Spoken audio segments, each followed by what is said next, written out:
Good morning, everyone. Great to see you all here on the second day of our conference. Welcome to our session also on reintegration from service to civilian life. Today, I'm not only standing in front of you as a consultant seconded to the WAPES Secretariat, but also with my other me, a military spouse for more than 20 years. Within this journey, I have lived in 3 countries and have moved locations over a dozen times. Sounds exciting, doesn't it? But this also comes with some challenges. For example, my kids had to change school 9 times. Well, you can say now, makes them intercultural and diverse persons. But it also comes with some challenge of being a teenager and leaving your friends at times when you need them the most. For me, this also meant to reskill and upskill myself. And fortunately, when returning from abroad, I was hired by my current employer, the German Federal Employment Agency. That's why I'm also able to stand here today and speak to you, which I'm very grateful. But now you all might think, oh well, she's just telling us this story because she wants to draw attention. Yes, I want to draw your attention, that's true. Because we're having a very important panel this morning. But second, I want to raise awareness that when we are talking about recruitment, retention, and reintegration, that there is also a story behind the job seeker coming to your public employment service, being counseled by your public employment service counselors. It involves holistic thinking of counselors and having the opportunity of involving partner institutions that can support these counselors and the public employment services in doing so. My personal experience has shaped how I view this topic, not only as a policy that needs to be implemented, but as a human journey that needs strong partnership between the defense, the employer, and the public employment service. And since our third and final panel today of this conference is about reintegration, we have to start not only talking about finding a job. It is a human journey that we'll explore today here on this panel through 3 perspectives: the employer, the veteran, and the policy bridge, represented by 3 exceptional panelists sitting here to my left. First, for the employer perspective, I have here with us our guest, Ms. Gillian Russell. She's director at Bold Mariner, a consultancy helping businesses integrate veterans, reservists, and military spouses into their workforce. Formerly the head of Amazon's global military affairs team, and with 18 years of service as a Royal Navy logistics officer, Gillian combines lived experience and global corporate leadership to show how employers can unlock the potential of military talent. Second, for the veteran perspective, we have here with us today Mr. Dario Rosic, retired Sergeant Major of the Croatian Army, served nearly 3 decades, leading more than 10,000 troops and overseeing projects worth over 250 million. After leaving the service, he successfully transitioned into civilian work and now serves at the NATO Communications and Information Agency, bringing leadership and operational expertise to a new environment. Third, and for building the policy bridge between the employer and the veteran, Mr. Charlie Terrell, and I'm very thankful, Charlie, because you really took the very long way from Washington, D.C., so we had already a talk about this, to accompany us and really tell us about your perspective from Accenture standpoint. Well, he's the Workforce Development Strategy Executive at Accenture. He's a global expert in connecting innovation, technology, and workforce development with over 20 years of experience advising governments and private companies. Charlie leads large-scale strategies that include veteran employment and skills reintegration worldwide. Together, all 3 of them, they bring the full picture, from the employer creating opportunity, to the veteran navigating change, to the system builder connecting them. Gillian, to start us off, I would like to give the floor to you to have your experience here shown to us. Thank you so much. Thank you, Nicole, and thank you everybody for sticking around for the second day to hear us. I'm very excited to present my perspective on this as an employer. I'm going the wrong way, which I gave Dario a hard time for earlier on. So I want to present to you, this is from an employer's view, but I bring lots of different hats to this perspective as well, which, as Nicole very sort of like eloquently highlighted there, when you're looking at a person who is a veteran or somebody who served in the services, it's not just one thing that they're bringing. So I just wanted, while we're all sitting here, and I know it's first thing in the morning, so let's get the blood moving a little bit. I'd like to see if there's anybody who is in this audience here who has actually served in the armed forces of their country. Anybody as a regular service person? Dario, I know that you should be standing up. No, I'm talking about everybody. I'm standing up as well. So anybody else who's actually served their country, please stand if you want to. Please don't feel that you need to sort of like, if you don't want to. Okay, is anybody a military spouse here? A spouse of somebody who has, who's serving? Oh, there we go. Me, I'm also still standing, military spouse as well. Anybody have any brothers or sisters? Please keep standing, please keep standing. No, it's fine. Well, it is fine. Because the point is that you had the experience of having to move around and all the rest of it. Anybody got any brothers or sisters who serve in the armed forces? How about fathers, mothers, any sort of like parents? Anybody? Parents, grandparents? I'm thinking that there's probably some people that had grandparents. We've all got lots of sort of history of this.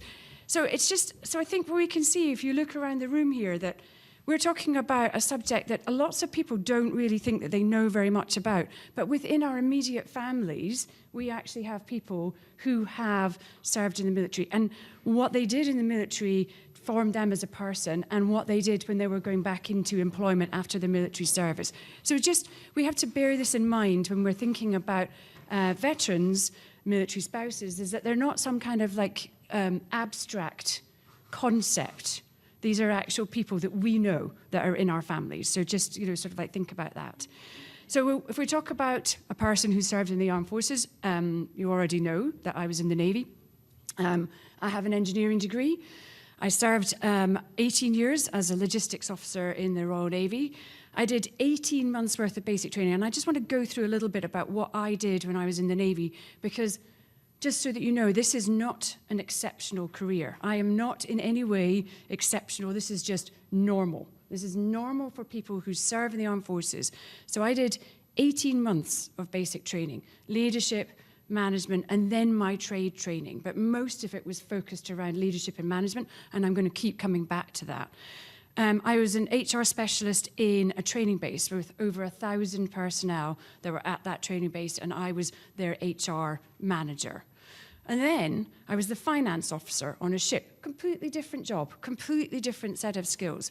And then I was a training officer, so I was actually training our service people to be the personnel officers for individuals on board ships. And then I was the logistics officer on board my ship. It was a destroyer that was deployed overseas, east of Suez. 270 people on board, no sort of like, support. You can't just go to like your local supermarket and find your bread or your eggs or your toilet rolls or whatever, so a logistics officer in charge of all of that, including being the legal advisor to the captain on board. And then I was the logistics base commander, responsible for the operational capability of 35 warships in the Royal Navy. Everything from the tiny little P2000s, which are our training ships, right up to our aircraft carriers with 2,500 people on board. And the logistics operational capability was my responsibility to work with the ships. And then I had a job with the Army. So I worked with the army for a year, and I was posted to Afghanistan. And lots of people used to say to me, oh, well, where is the sea in Afghanistan? Where did you park your ship? There's no sea in Afghanistan. There was nothing, so it was very much out of any of my comfort zone. And I was the information manager responsible for all of the information for the command, and for that being fed back into our operational headquarters. So that was a standard career for somebody who's in the Royal Navy. This is not exceptional. Every 2 years, I changed jobs. Every 2 years, I quite often moved house. And every 2 years, I was doing something that was completely and totally different. But I was expected, because of all of that training that I had at the beginning, to be able to do that job. I did have some training courses in between, but the point is that I'm adaptable, flexible, and able to think on my feet to be able to continue to be successful in these jobs. After 18 years, I left the Navy. I've already said my husband was in the Navy as well, so I'm a military spouse, and he was posted to America. And so everything that I knew, it was like, right, okay, this is over and done with. We're moving to America. I can't take my Royal Navy job with me. I decided that I was going to be the one to leave. And so we went to America. And I was very fortunate to be able to get a job through my network and through my skills with the United States Chamber of Commerce on a program that was called Hiring Our Heroes, which was about connecting employers with service leavers and military spouses in America. And they have a very well-developed program for connecting those areas and making sure that getting the most out of the service leavers and the military spouses to be able to support the US economy was the whole purpose of that Hiring Our Heroes program. And then 2 years later, my husband is like, right, we're going back to the UK. So now I'm back to the UK. I have no network. I have no job. And again, I have to start from the beginning again. But I'm resourceful. I'm a military spouse. I'm a Navy veteran. And I knew, because of my job in America, some people that work for Amazon. And I said, I know you have a program in the EU, and I would like to talk to you. And they said, well, that's actually really interesting, because it's the right time, because we are now thinking about starting our military program outside America.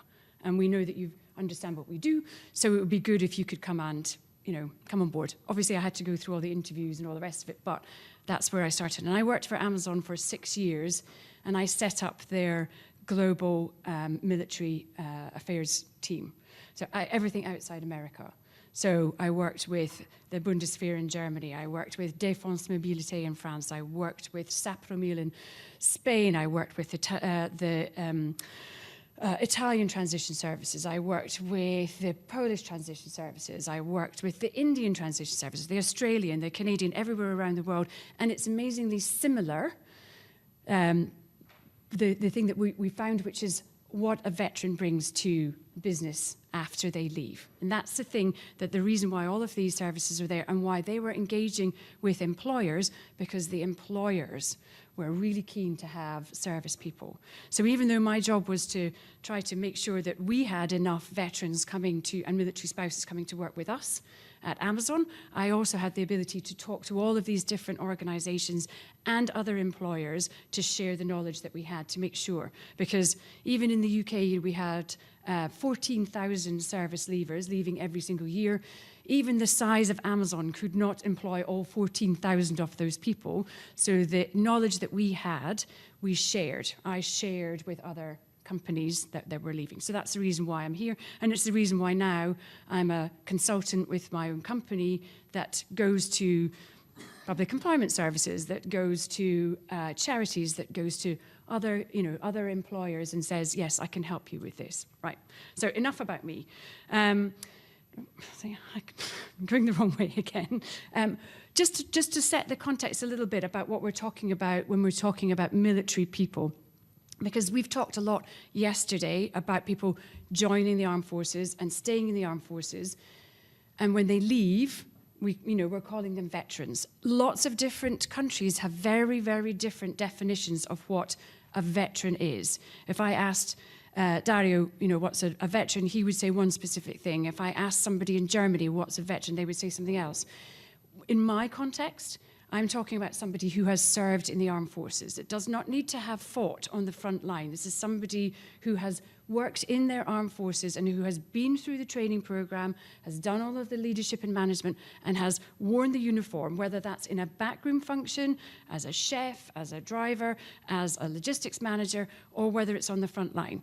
So we have to remember that, because it's the training that we're talking about. It's the person who has got all of that training in their military career.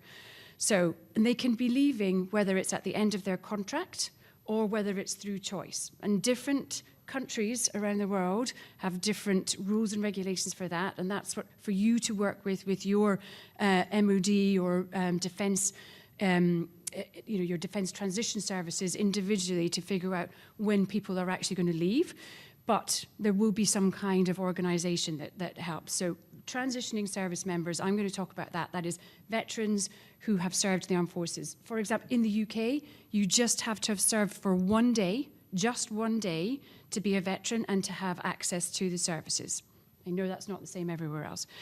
So veteran is someone who served. A military spouse is somebody who is a partner or a former partner of somebody who has been in the service. And I say former partner because, as Nicole and I both know, our careers have been severely impacted by the careers of our husbands, in this case. So we've had our careers and our career paths disturbed by the fact that we are married to somebody who is in the armed forces. And that doesn't mean that we, when you look at our resume, and in the, your public employment services, they're going to be looking at resumes and they see a resume that has got lots and lots of different careers in it.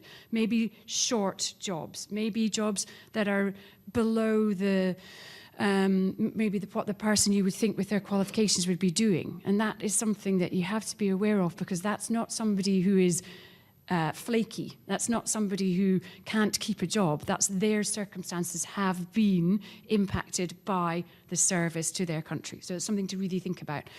And also we should consider, it's not on here, is military children as well. As Nicole said, they've moved around a lot, so their education is disrupted. Maybe they haven't had the benefits that they could have had if they'd stayed in one place. But the one thing that is central is the core values of integrity, loyalty, discipline, commitment, ownership, respect, and courage that is in the veteran and in the military spouse. Because we're doing this job, we are serving our country as well. So I'm just going to give you a second, just in your heads, and we've talked about veterans a lot. When you think in your head, what do you think about what a veteran is? And I'm just going to leave you 2 seconds. And you're going to have mental images that are flashing up in your head. And I'm going to bet that some of them look like this, that it is tanks, that this is people who are in tanks. It is people who are carrying guns, who are soldiers, who are marching, who are in the desert, who are fighting. They're, sort of like scrabbling around in the sand. Maybe they're doing this kind of thing. They're like crazy, lots of fitness. They're all sort of like, this is what it all is. There's lots of shouting, so people being shouted at. There's lots of marching. Maybe it's this. Maybe this is what your experience is. Call of Duty, playing sort of games, video games. This is what, maybe these are the things that came into your head. And maybe when you think about veterans, you think about people who have done their service to their country and are now at retirement age, and they don't have anything that is going to be sort of like that you are going to be interested in as in the public employment space. I don't know. Does anybody? I'm not going to ask you whether you had these images in your head, but does anybody have? Was these some of the things that you were thinking? Maybe. Thank you. Are you asking a question, or are you yes?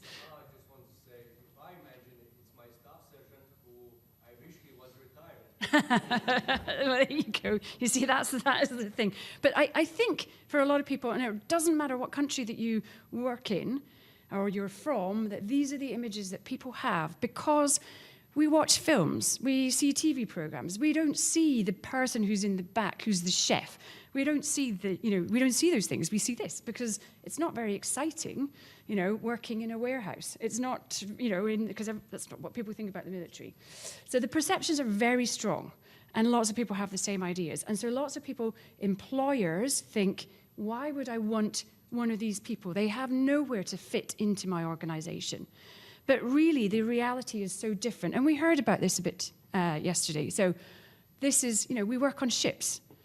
This was actually my ship. I was the logistics officer of this ship, Type 42 destroyer, HMS Nottingham. It's high-tech aircraft. It is people working in engineering systems, complex engineering systems. It is, dealing with mission-critical safety equipment, looking after aircraft, looking after machinery. It is warehousing. We have a huge global logistic requirements to be able to support the forces worldwide. It is women. It is working, we have pilots. We have all sorts of different jobs. And we're also, in a lot of instances, involved in humanitarian aid around the world. So the thought that it is just about fighting and marching and being on the front line and being in conflict zones is so far from the truth. And we heard yesterday from Casper saying that there's a lot of, hurry up, sort of like get your training, and then it's waiting. And we have the same expression in the British Armed Forces, hurry up and wait. So we do lots and lots and lots and lots of training, and then we really, really hope that we never have to use that training, because when the training is used, it's all gone wrong. So that's our politicians and all the rest, but we want to not have to use that training. So we do a lot of training. We do a lot of just living. We work on massive, great big bases where we have everything. It's a small town. It's just the same as a small town. So we have grocery stores, we have restaurants, we have dentists, we have doctors, we have dog handlers who are doing security. We have all of these things that you would never even think about. So don't dismiss the veteran, or your employers don't dismiss the veteran because they think there's nothing for them. Look at what that person does. And also we're humans. So, yep, we sleep, we go to the supermarket, we have kids, we have families. So it's really important to remember that behind the uniform, there is a person. So the stereotypes that I think that people have in their heads is that it's all men, that they're all in the army, that they're unskilled, that they can only do one job, that it's all about shouting and marching and following orders and certainly not thinking out, and veterans, but they're all old. And so why would we have them? But really, the military is completely different, as I've said. It's a hotbed of innovation. I'm just going to show you some things that were invented for the military. So, tin cans. Did anyone know that those were invented for the military? That was the Civil War in America. They invented tin cans so that they could keep the army moving. Disposable razors, invented for the army. Duct tape, and everybody uses duct tape, especially the military. We use duct tape all the time. So duct tape, invented for the military. GPS, and we wouldn't be able to find our way around in the world if we didn't have GPS, invented for the military. And microwaves, very old microwave, but microwaves. All of these things, and this is just a tiny little area of the things. So we work with cutting edge technology every single day. And during every conflict that happens, medical technology moves on massively. When I was in Afghanistan, we were using, shrimp, like prawns. They were crushing up shrimp because it's got some kind of anticoagulant in the shells of shrimp that was using to stop bleeding on the battlefield. Who would have known? But we're at the cutting edge of technology all the time, and we're every single day using different equipment, learning different skills, all of these things. So it's much more about being at the absolute cutting edge of innovation, of technology, of thinking, of how we do our business, but overarching all of this, and every single person, is the leadership and management training that we receive at the beginning of our career, in the middle of our career, and in fact, every single day. So we are leaders and managers, irregardless of what level you are a leader and a manager first. And there is no business out there that is not looking for people who are good leaders and good managers. So that's my bottom line. So remember that always. So all men, mostly yes. It really does depend on what military you're in, but in the UK and in France, Spain, Germany, it's about 10 to 15% of the armed forces that are women. We're trying to change that. Everybody's always trying to change that, but it is what it is. All army, absolutely not. It's army, it's navy, it's air force, it's marines. In some countries, it's police. In France, it's the fire service as well. So think about it broader than just sort of like the army. Unskilled? Absolutely not. Highly skilled, highly trained people can only do one job. I hope that by showing my personal experience that you understand it's not one job. I've done so many jobs in my career that allowed me to then move on to do things afterwards. Shouting, really only when it's noisy. You know, so on board the ship, well, maybe Dario might have some like different perspective on that, but you know, so like for me, shouting, no. You know, it was noisy on board the ship, maybe if I had to hear myself, you know, but not in a general day-to-day business. We don't do that. Marching, really only when you're on parade, and that happens very, very few times. So following orders, yes, absolutely, of course following orders, but that is actually what you want in somebody in your workplace. But you also want somebody who can think independently, and that is what the training is all about. So yes, you tell me to do something, of course I'm going to do it, but I'm also going to think, can I do this in a better way? Is there a better way to do this? Is there a more efficient way to do it? And I'm not just going to go off and do it myself. I'm going to report that back to the command or to my boss or whatever and say, hey, I've come up with this idea. And that's what we are really well known for. And then veterans, they're all old. Well, you're looking at me, you're looking at Dario. There's a few people in the room that are veterans. I hope that stereotype, maybe we've got some life left in us to be able to contribute to the workforce. So these are some points just that have come from a study in the UK that was done about veterans. So we know that it is true that when people leave the armed forces, and Dario was going to talk about this, they can struggle to find what is the right career for them. So and think that employers don't want them to come and work for them. And where this perception comes from is not exactly clear, but there is definitely a disconnect between the service leaver and the employer. So 71% of organizations would consider employing a veteran. However, and this is the most important part, they wouldn't consider employing somebody without industry experience. And I came across this all the time on Amazon, that they would say, oh, we would love to employ this person who's a veteran, but they don't have any experience in cloud computing. They don't have any experience in warehousing. They don't have any experience in marketing or in business to business or whatever it is. And I go back to what I said about the training. All you need to do is put a little bit of training, which you're going to do anyway, because who employs a new person into their business and says, oh, just carry on. Don't bother with any training. You know, you just turn up and just do your job. Nobody does that. So, of course, you've got a training program that is going to be there. So why would you consider this person with no experience when you would take somebody from a completely different area of employment and say they have industry experience and not somebody with, you know, military experience, but that person who is really, really trainable and who is really adaptable and who will be able to very quickly fit into your system. So that's the thing, and we get this from employers. No experience in industry, we don't want them. I say, turn that a little bit on its head and think, can you train this person? Do you have a training course that's already there that you can quickly adapt? Then take that person. 66% of organizations that do not employ veterans think that they have poor communication skills. And this comes back to this shouting and following orders thing. But we heard yesterday that actually one of the key things that veterans have are communication skills, very good communication skills. And so the organizations that have hired veterans say that it is actually a key strength. And we heard that yesterday. 87% of organizations with ex-military recruitment programs positively recommend that to their industry peers. They say, why on earth are you not doing this? In fact, they probably don't. They say, don't tell my industry peers that I have this really great program and I'm getting all these people coming into my business because I want them. I don't want them to go somewhere else. But when you have military people in your organization, when they are, you know, when you have a program to help them, then they're viewed very, very positively.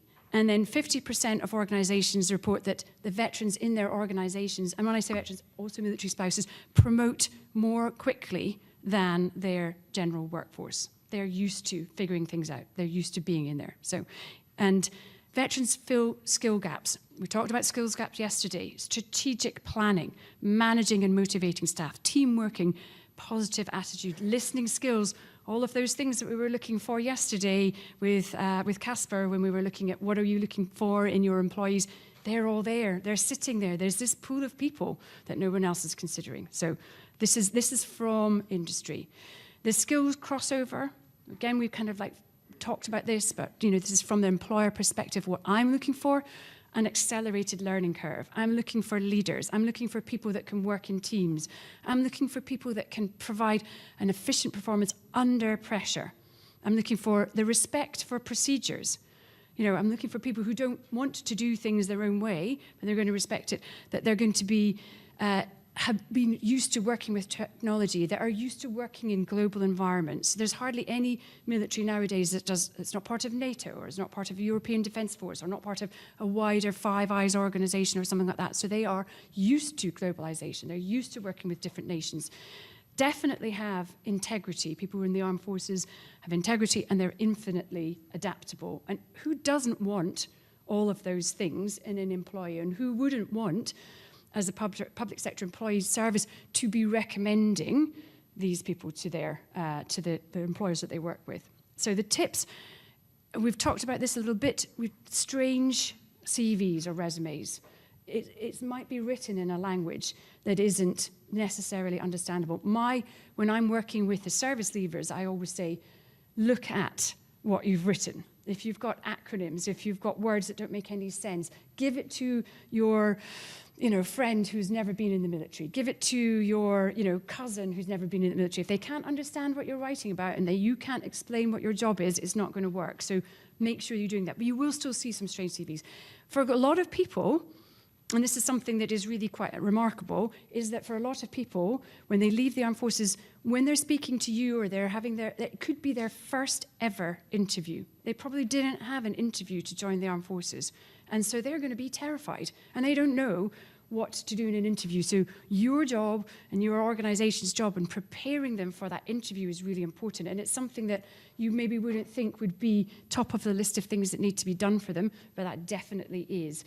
They will say we, because there is definitely a collective culture in the military. And quite often in an interview system, people are looking for what you've done in your job, reflecting on your part in the role that you played. And it's very difficult for people to get that we out of your head. But if you've educated the employer that the person is going for the interview for, so they might say this, but it's not them not having done the job themselves. Just go back and ask them. You say we there, but what was your point? What did you do in there? Their work experience versus their paper qualifications. We talked about this yesterday. They maybe don't have the civilian equivalent, but ask them what technical skills that they have accrued in the job. Find that out to make sure that we are not underselling the person that's going for the interview. Sometimes, if you have an organization that already has maybe one or two military people in it, it's a really good idea to have a military person on the interview panel, because they can help with that translation when it comes to the actual interview itself. And then there might be in your organizations, you might think about creating some military interview guides. And there, you can look online, different countries have them. We certainly have them on the UK government website. There are interview guides about interviewing people from the military. Or if you look in America as well, like American systems, they're all there. And you can have a look at what are the sort of things to ask or not ask. And certainly one thing that nobody, and this sounds a bit strange saying this in this context, but people who have served in the military certainly do not want to ever be asked if they've killed somebody. But that seems to be like the first question that people have burning in the back of their head. So it's very much about, what can I ask? What should I ask? What's relevant? Is it relevant to the job? No. Okay, well, let's not ask it. Let's be sensitive to what the person's done.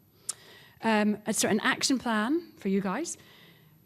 Maybe you have veterans working in your businesses, within your organizations. And if you do, seek out their expertise and their knowledge.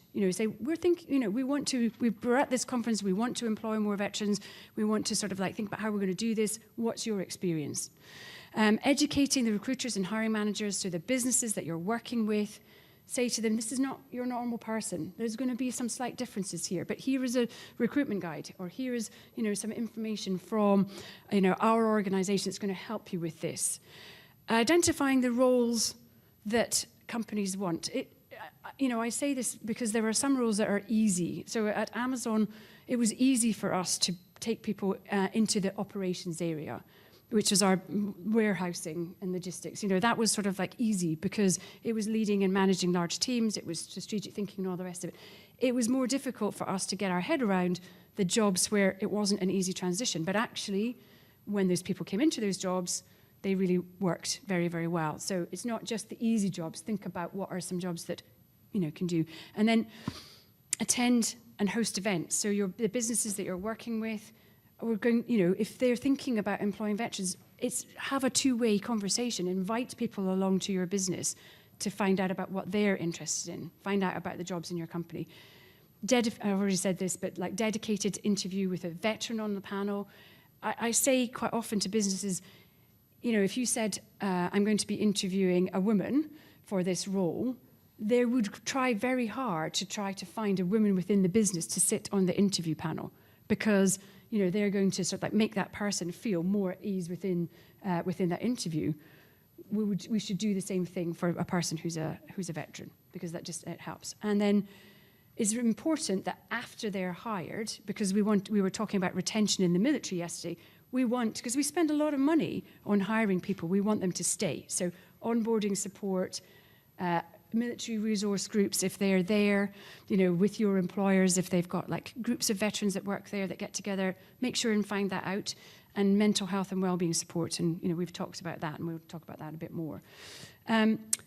I worked for Amazon. I know I haven't really talked about Amazon, but that's not really why I'm here. But I think that maybe everybody knows Jeff Bezos or has heard of Jeff Bezos, who was the CEO.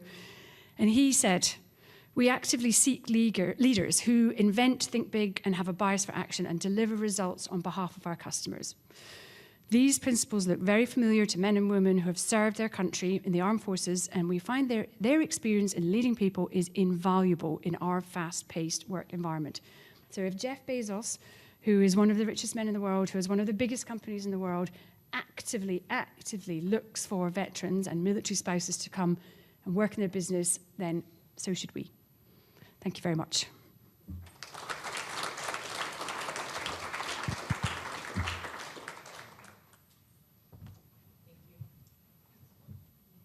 Thank you, Gillian. Thank you, Gillian, really for this very much lesson learned. I really like the tips that you gave to all of our listeners today. So, and I kind of thought also, you talked about interviewing, how scary it is for them, and mental health and well-being. And I've been working as a past counselor myself, and I just thought this pertains to so many other groups that we're counseling too. So it's yes, of course, it's a more precise perspective that you gave us, but this should be done with every person that comes to the Public Employment Service and is looking for a job or wants to have some advice. Thank you so much for that.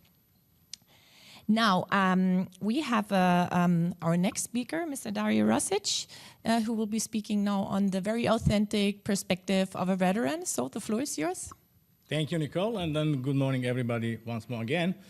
As already know, I'm a Command Sergeant Major, and then I will today present some agenda for my portion as a veteran reintegrated in the civilian employment system. How was my career after that? How was my post-retirement time, and how I achieved some civilian employment roles after my retirement time. First of all, I think so when Gillian pulled out this presentation and asked about mental maps, how is the military looking, probably looking like this one. I just changed the attire, and then now I can see that I spent quite a wild time in a military service, 28 years, more than 1,600 days in combat operation, in Croatian War for the independence, and also in Afghanistan. I was pretty much very well educated to be a sergeant major of the army forces. In one of the countries, you need to pass through a lot of education. I finished the United States Sergeant Major Academy as a top of my military education. And then also I was in charge for the army level troops. It's about 10,000 troop levels. I was advisor for 3-star general pretty much like 4 years in my last years in the service. and this is some achievement. It's like one of the largest equipment changing in the Army force in Croatia. It's worth about 250 million. Me and all my commission and non-commissioned officers were in charge for testing and exchange the equipment to reach like new challenges on the front line. For training, equip the military units, you need certain equipment, certain uniform, certain weapon systems. And we developed through the testing, to the trying a lot of differences inside of the, at that time, possible solutions, and we found it. We get to the level of the Ministry of Defense, we got support, and we provided this project to the end, and now the Croatian Army level forces have a new equipment, new weapon systems, and it's pretty effective in that way. And also I published 3 military books regarding the non-commissioned officer development systems, as I was Sergeant Major, and I also put something that the generation after me can read something about the history and about the development of the non-commissioned corps. And I'm married and I have 4 daughters. As Gillian already mentioned, all of us in service have a family behind, and without the family, you are not able to succeed, because they need to support you all the way, and it's a long way. Okay, the next, we will just talking about what I will gain from the military perspective, and I was in military, related to the civilian, like translations, how it will be or can be translated to the civilian environment. As you can see, everything behind the shoot, move, and communicate are like 3 basic things for the military personnel that you need to learn. We learn a lot during our service time. As Gillian already mentioned, we switched the jobs.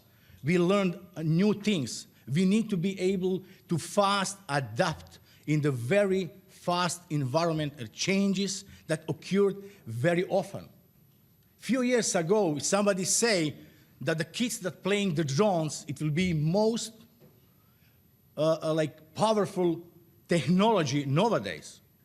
Most of our like strategic, it will be like, no, not so, but now it is. And then military need to very fast adapt. And that's the reason that we need to be trained to adapt every changes. And because of that, as you can see through my military career, I gained the knowledge in different areas. I was technical expert for different weapon system, the other communication information system during my military career. I was also a manager for the huge amount of the troops of a human resource, because I was in recruitment and also in the reintegration part as a human resource, like personal in charge for my all troops. And also project manager for different projects related to the military changes, for the training, logistics, for move the brigade size level units from one part of the world to another part of the world. And all this you learned, you keep up, you update yourself, you go in another place.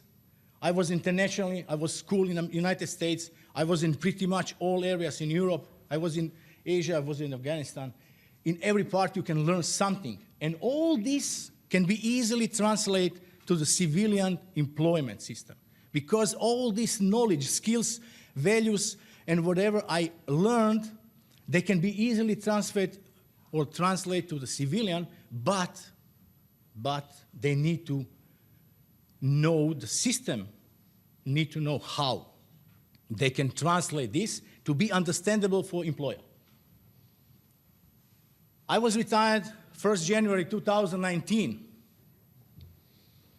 All this I heritage to my career in military. Senior military leader, 28 years of experience. All this, it's my learning skills, abilities, it's pretty much. And then if you translate to the civilian employment system, all my diplomas, I have more than 40 diplomas from different schooling systems, it's not related with civilian diplomas, not at all. Corporate environment, 28 years I was out of the employment in the civilian jobs. Skills need to be proven. Nobody believe me that I'm able to run project worth 250 million.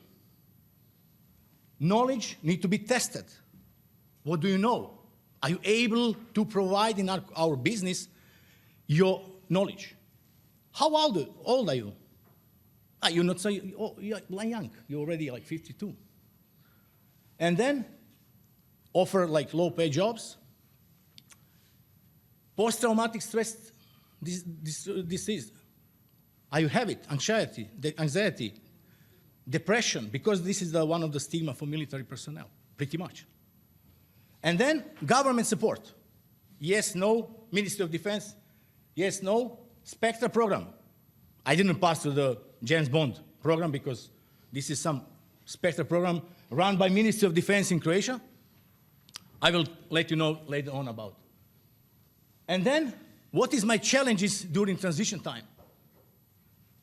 And challenges for the most of the military personnel. I just mentioned few of them, what we are probably in civil environment missing.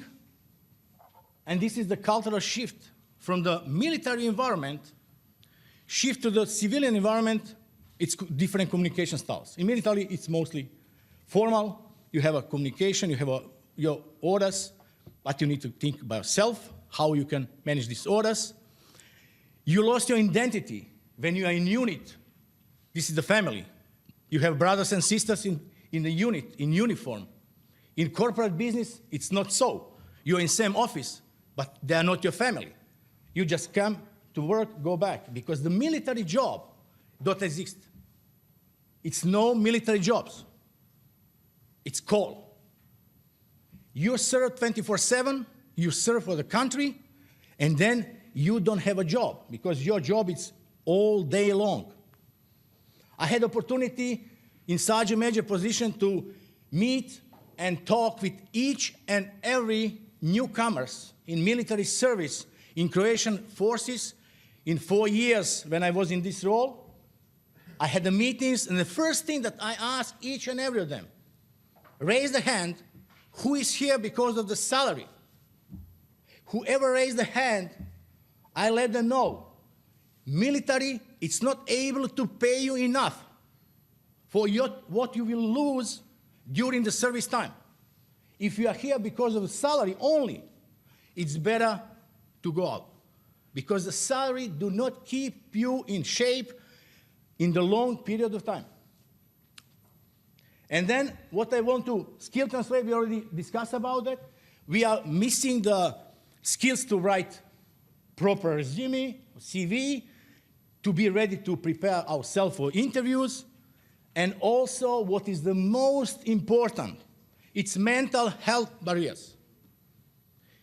Whoever was in combat operation, companies already assume you have something broken in your mind. 100%. This is the stigma, but it's not complete. I'm served 28 years, past 5 years war in Croatia, 2 years in Afghanistan, and I can say that I'm not broken. For sure, and most of my colleagues, yes, of course, we have some of them, but with proper help from the government system, we can fix them. You know how? Give them the job.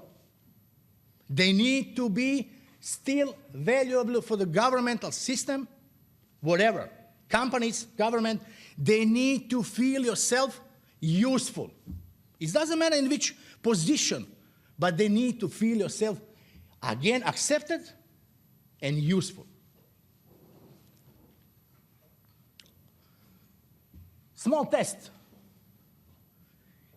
I came from military, and who was in military understand what this slide means. If I say to every public employment service man who is, or women who's sitting in the role or somebody to advise me, I need to tell them, hey, I was G1. I was J6 for 7 years. What does it mean in civilian environment to translate and say, okay, I know what I'm doing. I know what is the skill, I know what is the sets. Can somebody say me what does it mean, J6? Which is the position that I will fit more? It's easy for us from military. Whoever have this SG or J, that means level of the units, and this is departments in the units. Whoever served certain amount of years in J or the S6, that means he was in charge for communication information systems. He is very well in cybersecurity, data management, data analysis. Whatever you mention with IT sectors, it's J6, whatever 6. And then if I try to, like talking, I have a problem to express or explain what is my background.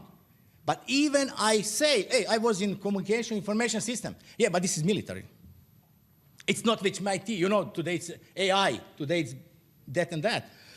Yeah, but pretty much, as Gillian already mentioned, most of the things, it's invented for the military, for the usage, for the military purpose, and later on, it's transferred to civilian works. Anyhow, if you want to translate something, I pull out just 2 points that I found it online. You're able to match your skills from the military, your military career, to civilian life. You can use some of these examples. Of course, this is from United States, because I was in the United States. I know how they operate. They link up civilian school system with military schooling system. You got your points through your military career. In the end of your schooling, you got points. You can be bachelor's degree, master's degree when you finished. I finished United States Sergeant Major Academy military science level, but I didn't get any degree. For civilian environment, it doesn't mean nothing. And then with this kind of the system that you or somebody else in governmental system can adapt and improve and put, it will be easily to translate what we are able to provide for civilian environment. Now I will just let you know how I succeed to reintegrate myself in the civilian employment system. As you can see, 2019, I moved immediately in Germany for some private reasons. Guess what? I speak Croatian, Bosnian, Serbian, Montenegro, but no German. Guten Tag, it was top of my German proficiency. Okay, I moved there. I moved from military in civilian, no knowledge experience. I moved and then faced with German public employment system. But, as you can see, all this is my disadvantages. Not only language, not able to translate whatever I did it to civilian life, cultural shift from military, not in Croatia. I moved to the Germany, complete different organization still. And then, of course, no network. I'm the new kids on the town. I don't know anybody. But if I was scared, insecure, lack of confidence, oh yeah. Oh, believe me. It was hard time for me. But just in beginning, because that, I using the military style approach. And how it look like military style approach? You set up your job as a mission, develop course of action, develop steps, and go.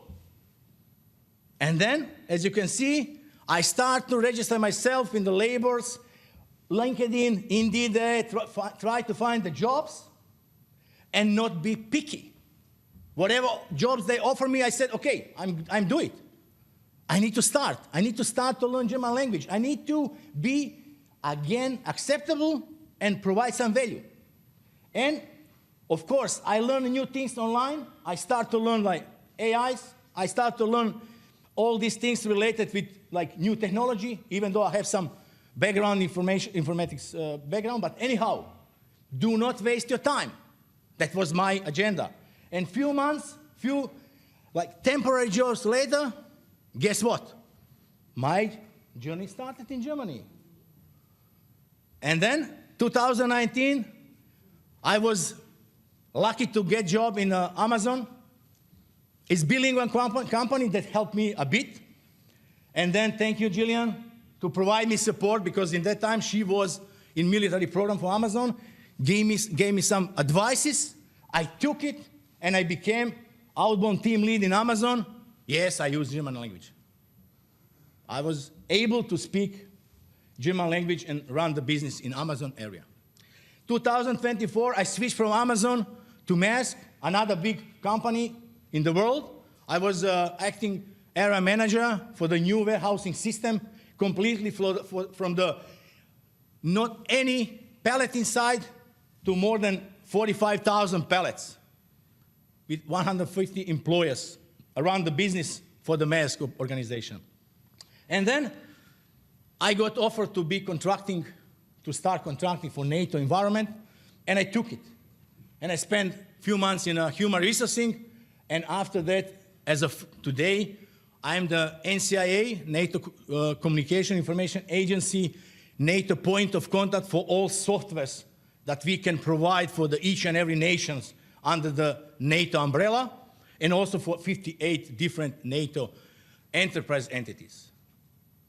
And also, I'm running the electronic digital library with cloud system for each and every nation to be able to reach all these softwares. That's pretty much my job and my journey. But of course, during my path, I learn a lot. I'm able to switch. For example, now I'm contracting for NATO. My contract expired end of the year. And maybe 1st January, I will be again on the market. I need to find another job, another challenge for me, another learning path. But I have a huge heritage, skills, knowledge, and skillful experience to fast switch for different areas. And I'm not afraid about. But I have some recommendation for public employment service. But please, do not take it as you must to do. I rather say, thank you for your effort if you are able to help us as a veterans, as a military personnel, to be again accepted and put in the work to help the employer to be again business succeed. That's my agenda with this recommendation for you as a public employment service, or whoever it support public employment service. Some of the things that I just put is like pre-retirement, pre-reintegration programs. They need to be, by my opinion. When I was retired, I was military full-time till my last day in military. I stepped in civilian life. Guess what? It's too late.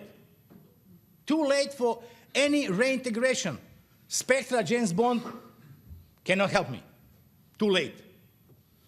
If we start launch pre-retirement, like sometimes prior to, because everybody knows who will be retired next year, you need to take care about them. Start to dealing with Ministry of Defense. Okay, how many people expected? What is the skills? What is the related skills they have it? And then you just help them, because as you can see here, all these benefits, they will help the veterans, but they will help the companies also. It's not only for benefit of the veterans. I don't want to pass to each and every one. I just put on the slide just to have some informations, because this is just suggestion from my side as a veteran to you. There need to be some career counseling. But yesterday I asked, and I really glad that I saw yesterday that some programs, it's already ongoing. But I like to see more military veterans in the roles of advisors inside of the public employment service. You will help them to employ, but also you will have very much knowledgeable people who is able to maintain translation between the jobs and help you to shape the programs, for sure.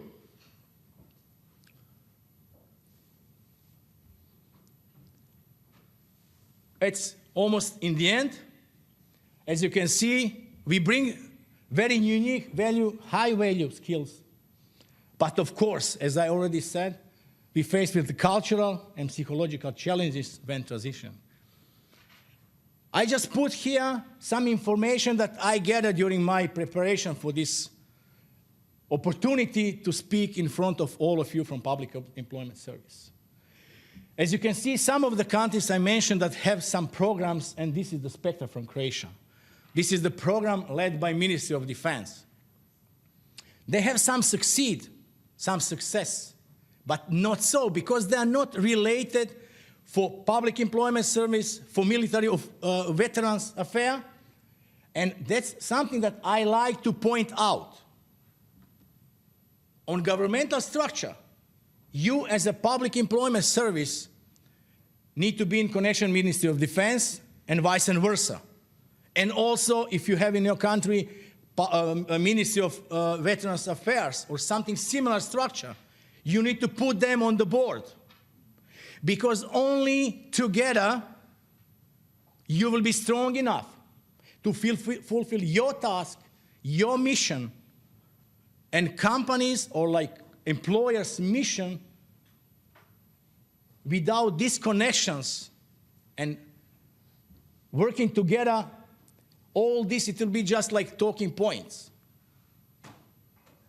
And please, as you can see, I already mentioned what is the sum, at least by my opinion, what is the main topics that you probably need to start to talking about with on governmental level. Try to get in touch with industry, particularly, and also you can use the common EU funding. This year it's about 2.5 billion in the European funds. Very much of that is for employment. And once again, thank you very much for your effort, for your talking about these topics. And then of course, we need you. Without you, we as a veterans, we are not able to succeed in the numbers that we like to see. I succeeded by myself, but I know that a lot of my colleagues, they struggle to succeed even though they have a lot to offer. And again, thank you, WAPES, for inviting me and then opportunity today to talk with you. Thank you.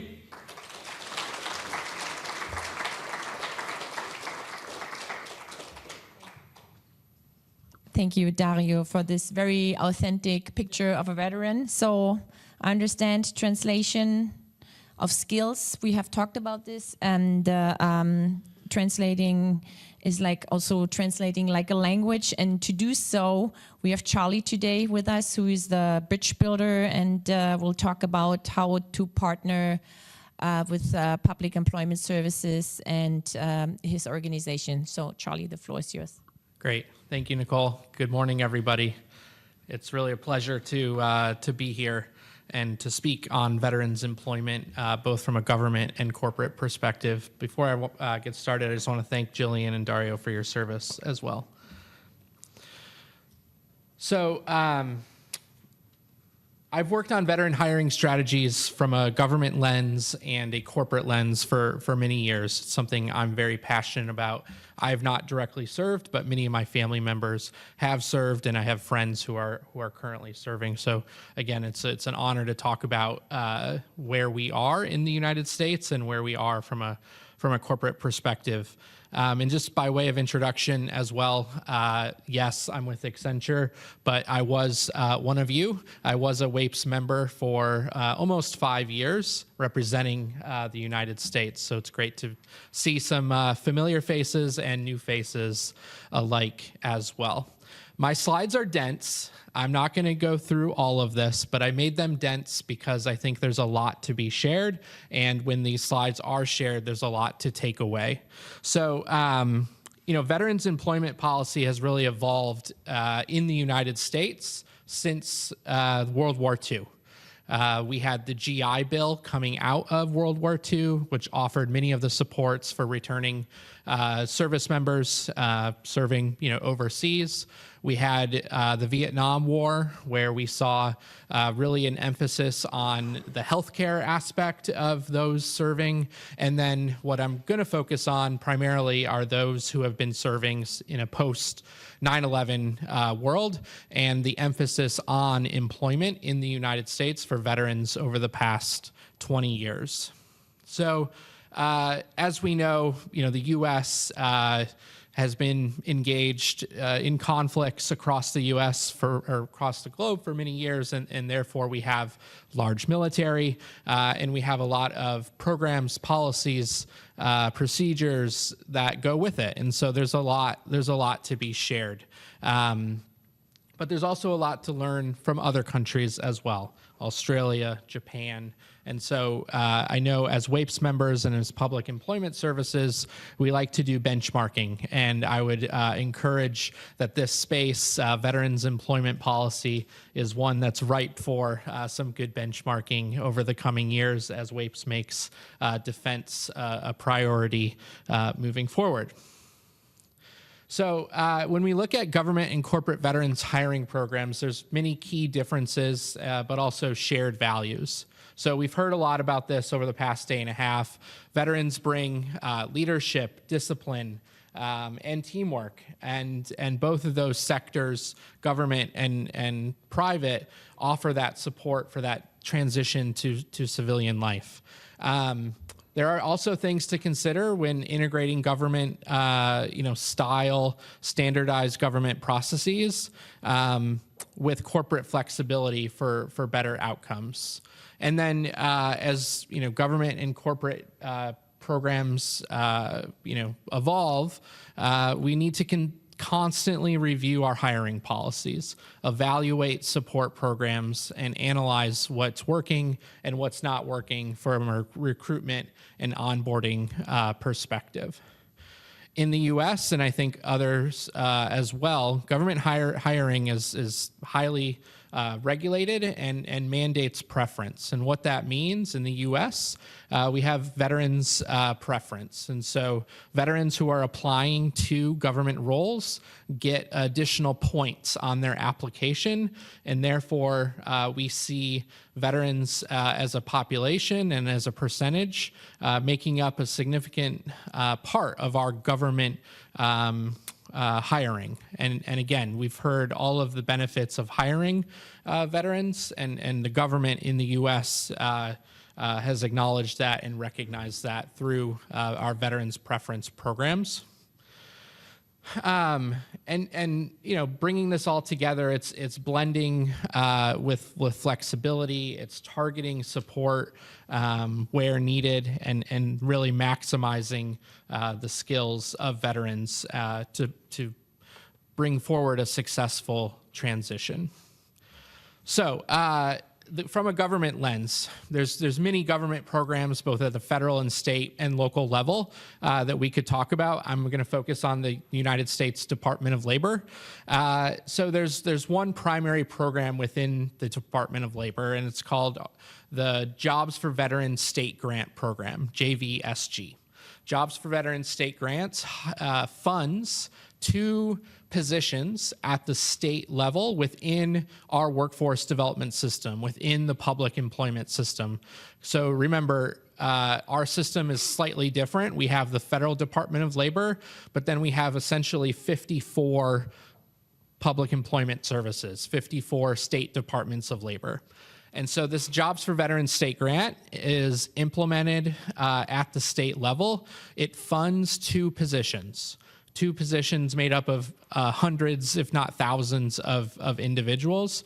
And those positions are the Local Veteran Employment Representative, or LVER, and also the DVOP, the Disabled Veterans Outreach Program Specialists.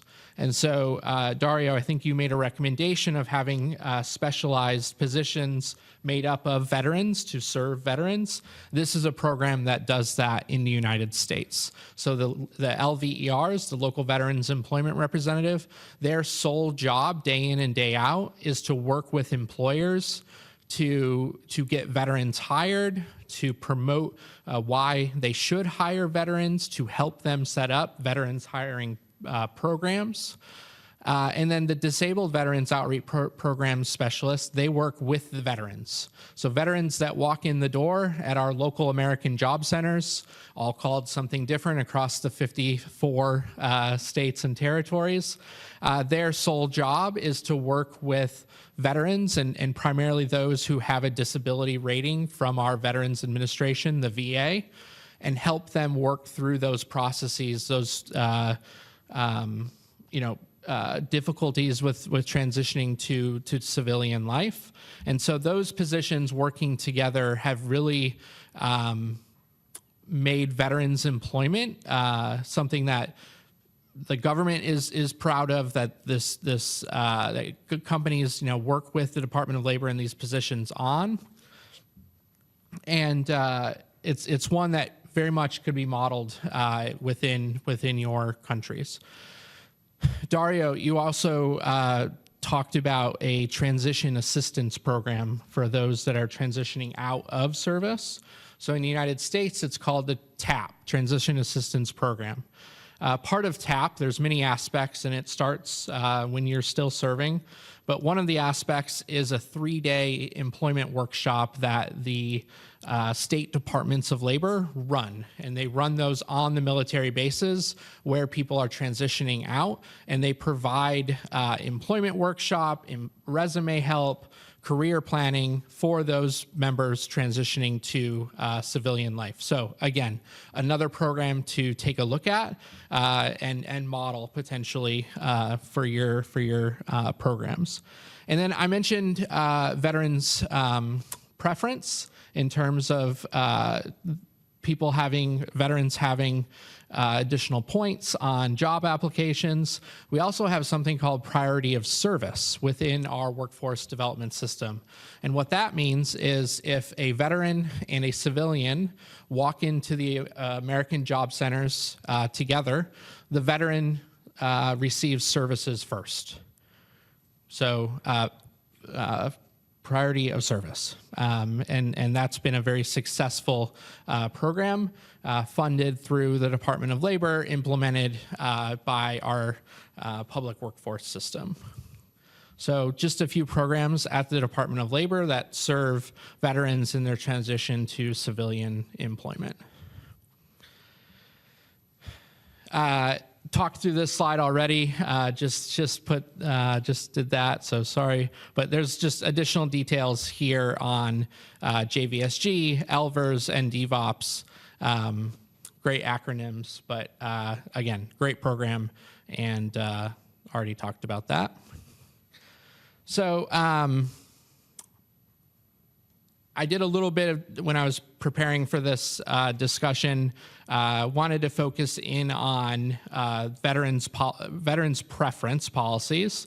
And here, I really just want to talk about another, I think, unique example in the United States.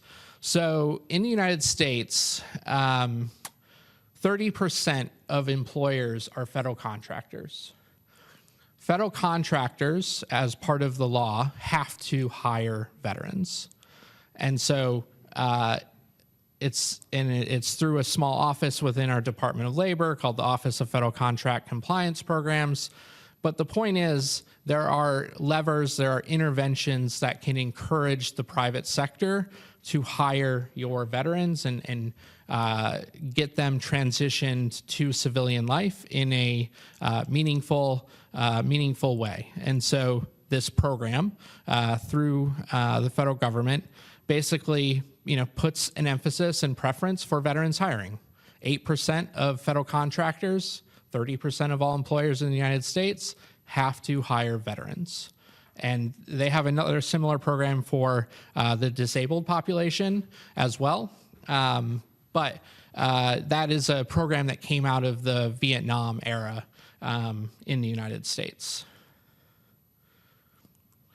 So shifting gears a little bit from a government perspective to a corporate perspective and Accenture in particular. So at Accenture, at Amazon, at many large corporations, I think corporations over the past 20 years have done a very good job of hiring, and much work I think still remains, but have done a good job of having veterans-focused recruitment programs. And it's really around targeted campaigns. It's around skills alignment, which we've heard a lot about already today. But it's really about ongoing support. So we've talked about those first kind of interventions, but what happens when they get hired, and how do we make sure that they are successful and want to stay in this job and have a meaningful career? And it's about that ongoing support. And so at Accenture, and I think at many other corporations, we have significant mentorship programs. We have significant learning platforms that are focused in on veterans and making that transition from civilian life a bit easier and allowing for professional growth for veterans. And so, again, much to be learned from a corporate perspective, but would hone in on some of the ongoing support that is needed to maintain employment for veterans as well. So could have picked dozens, hundreds of companies to talk about in terms of how they approach corporate hiring. And I wanted to I picked Starbucks, and I think Starbucks is unique, and I'll tell you why. So again, another corporate veterans hiring program, a meaningful program in the US. But why do I think it's important, and where do I think you could learn from is not from Starbucks hiring veterans, not from Starbucks doing a corporate good, but looking at Starbucks and the benefits that they offer to veterans, right? To everybody, frankly. So if you are an enlisted infantryman and you served from 18 to 22, you get out after 4 years, you may want to go back to college. You may, just need some healthcare benefits. Remember, all of these corporations, they are offering great, benefits such as not only healthcare, but training for college, all of which is offered at no cost. And so as we look at corporations and what they're doing, it's not necessarily the hiring programs, it's what they're offering once you're hired. And then again, that helps with that transition to civilian life. It helps with stabilization for those that have served in a combat area and maybe are dealing with mental health issues. So look at the benefits that companies are offering as well. So Jillian worked at Hiring Our Heroes, but in the United States can truly say that Hiring Our Heroes is a best-in-class program, and a best-in-class program that is repeatable, that much and is still very much ongoing in the U.S. and globally to an extent, but it connects veterans and employers through job fairs, networking events, through an online platform. It offers career development resources like resume workshops, interview coaching, mentorship. All of this is done for those still in the service, transitioning out as part of that employment workshop TAP that I mentioned. And so as you work with your own country's Chamber of Commerce, it's a program that very much could be learned for your country. So we know veterans still face stigma, skills translation challenges, and frankly, there is at times limited support in civilian workforce integration. I think you've heard a lot of kind of the best in class, the great examples of where things are working, but there are still very much challenges not only in the US, but globally as well. So there's just the stigma of being a veteran from the general population at times. And so veteran-friendly programs really open the dialogue and reduce that stigma and foster inclusion.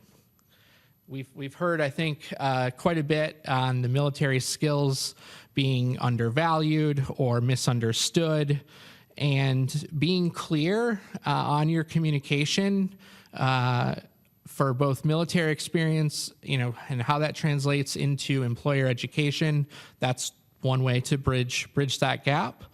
And at the end of the day, I think there's still ultimately limited targeted outreach and support for veterans. In the U.S., I think lots of money in our programs, but it still doesn't capture and target and hit at everybody. And so in the U.S., constant education of both companies, nonprofits, veteran service organizations, VSOs. They play a major role in serving veterans in the U.S., but it's something very much to be mindful of. We can talk about success, but we also need to realize the challenges. And then just wanted to offer, as you go back to your countries and to your agencies and talk about what you've heard, just like a high-level framework of how one may think about this and break it down. And you could say this is a 3-step, a 6-step, but really just wanted to offer this perspective for you to take back and drive conversation within your own agencies. And essentially, in summary, veteran talent is truly a strategic asset for workforce excellence. The veterans that I'm able to work with at Accenture, one in the US who's actually former British military. He's my favorite project manager to go to, right? He's always on it, always on time, keeps people accountable, all of those skills that he picked up in the military. And really, they offer a great perspective and diverse perspective, not only on the skills that they've obtained in the military, but how they deal with challenges, team conflict. So, there's many ways to look at this, and I would just offer as maybe to close us out.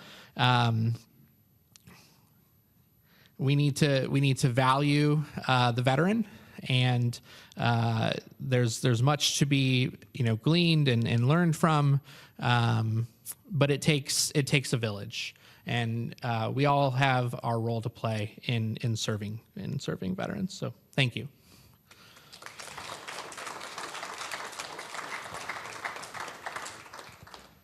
Thank you very much, Charlie. So I know that I'm going a bit over time, and then it's a bit ridiculous because I've been chasing you all the last day to stay on time. But anyway, I think it's a very important panel, and I would like still to open up for questions that you might have. So I think we have some people running around in the room, passing on the microphone. Yeah, I see you already, Dizia. So please raise your hand to get your questions to our panelists here. Thanks for interesting, inspiring presentations.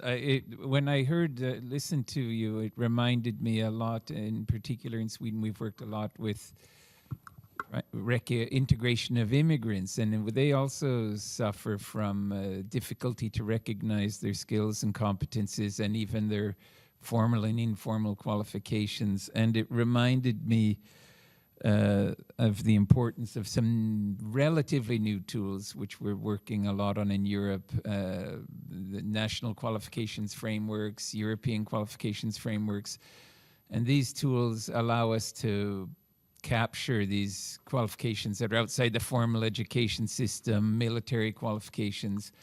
There's also been work in Sweden that's interesting, where we start to place some of these police and military qualifications in our qualifications framework to just increase transparency, portability, and understanding. But I didn't know it was so frustrating from the military perspective, but it confirms the view that it's okay, similar, in many ways similar to what immigrants who come with their experience face in many countries. So thanks so much for the insights. I don't know if anyone has any comments on or experience with bringing in these military qualifications in national qualifications frameworks, or somehow making these skills and competencies more visible.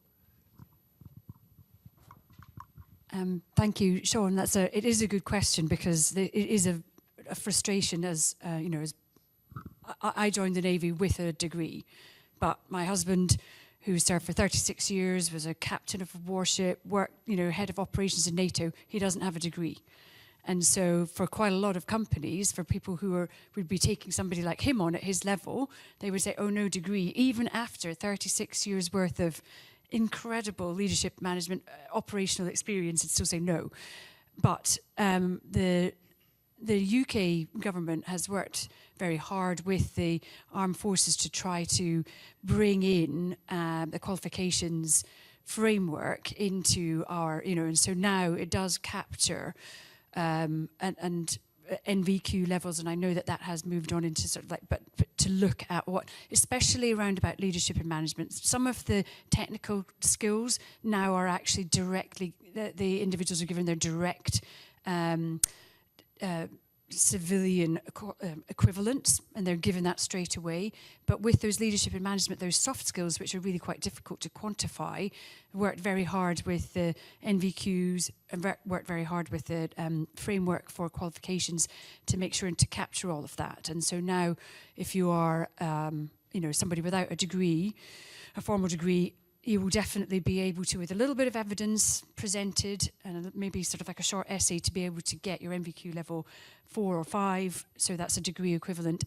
But what we find is that isn't necessarily recognised by the employer as a degree level equivalent. So I had to work really hard at Amazon to try and bash that point home, that is a degree level equivalent. So it's not that necessarily that the military are not getting it, because they are really trying very hard to get that out, but actually employers are still not recognising that European framework of qualifications. Thank you, Gillian.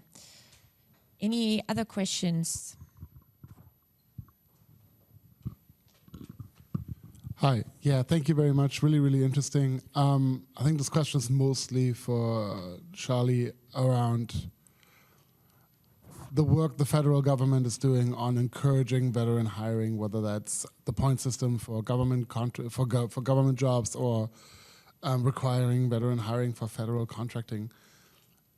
How well is that working? Is that enough? And what can be done? For example, I'm thinking about the case of Ukraine, where you have a large amount of veterans, and how do you sort of systematically ensure that, maybe a leg up is the wrong way to frame it, but that there is some sort of incentivization of hiring veterans, and what other strategies and techniques have you seen that have been working? It's a good question. I think in the United States, given veterans' preference in hiring by federal contractors for an extended amount of time, we have seen tremendous success with those policy interventions. Each year, those federal contractors have to file a plan with how they're going to hire veterans and persons with disabilities, and they have to meet those goals that they establish. And so the federal government establishes a baseline, and then the employer has to meet that baseline and exceed it. And so it's part of their broader corporate hiring strategies, and because it's kind of ingrained through regulation and policy, but also recognizing the benefits, we've seen a lot of success within the federal contractor community. And when we say federal contractors, McDonald's, they're a federal contractor, right? So Amazon, federal contractor, Accenture, federal contractor. So lots of success. On the government side, similar success, though I think now we're seeing some of the downsides with our reductions in force of the government, that is hitting the veteran population even harder. And so there's been a lot of discussion about how veterans are being impacted, but also military spouses as well, who have similar benefits in the federal government hiring process. So it's now almost a double-edged sword, but near-term challenge to a broader success that we have seen. Thank you, Charlie. We have time for one more question. We could take another one if someone... Okay. I don't see any... Oh, okay, Niels. Oh. Microphones coming from all sides here. So I don't have really have a question, unfortunately, but I would like to share a little bit of my experience as working many years ago for private employment services or a recruiting agency. So I didn't know any of the very interesting information you've showed, but I've always seen a commercial opportunity. And these people have always been very motivated to work for me. They've always been very reliable. And yes, I needed a little bit more time to convince the employers because they didn't always have all the necessary qualifications. But once I had my first placement, I saw it was easy money. So I can really encourage everyone to work with veterans. Firstly, because they deserve a new career after what they've done protecting our countries. And secondly, because we need them in our society. Thank you. Thank you, Niels. Yeah, so before we end off, I would just like one or two words from the three of you about one misconception about veterans you would like every employer to unlearn. Well, I think, so we're not all mad, bad and sad, which is what their perception is. And I was very fortunate at Amazon to work across Europe and around the world. I think we also have to really kind of like remember that the people who are serving now are not our fathers and our grandfathers. And the biases and the cultural stereotypes around military and what the military brings, we have to really work hard to get rid of those, views. So just, in Germany, I would have people say to me, well, you do realize, there was a little bit of trouble a few years ago. And I said, yes, but that is 80 years ago. And the skills that people are bringing to your business now are very, very relevant. So please get rid of those thoughts about what military means and think about the skills that people are bringing to your business.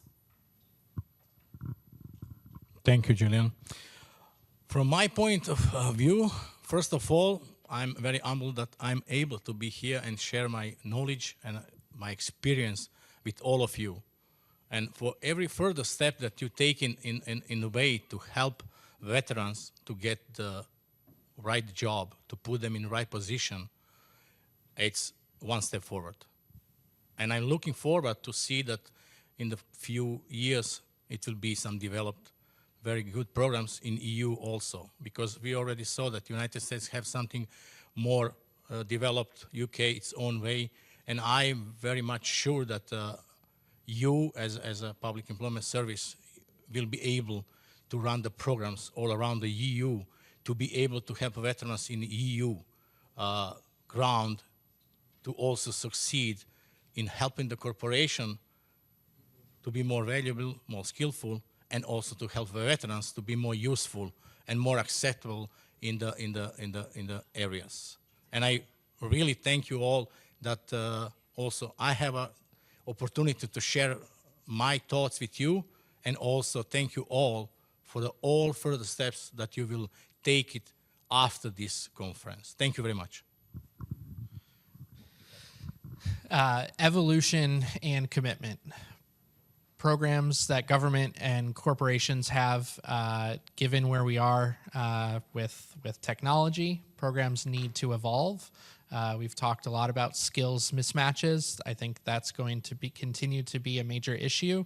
But now we have AI and Gen AI, and I think it's a great opportunity for the military and veterans community to continue to showcase their skills. But I think we also are going to have to recognize where continued skills mismatches are. And then commitment. I think corporations not only need to commit to hiring veterans, 1 month, 1 year, but 10 years and 20 years. It needs to be ingrained within their companies as part of their culture. And I think many corporations have done that, but I think many have seen it as a PR or marketing campaign, and they should not view it as such. They should view it as a commitment and realize the value of a veteran. So, yeah. Thank you so much for that. I would like to thank all our 3 panelists today for the presentation, and especially Jillian and Dario also for their service. So please give them a round of applause.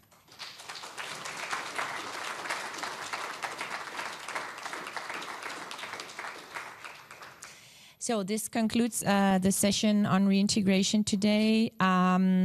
We have done our job here. We have been giving you an authentic picture of how a collaboration can look, what a veteran needs, what an employer can be doing to hire a veteran.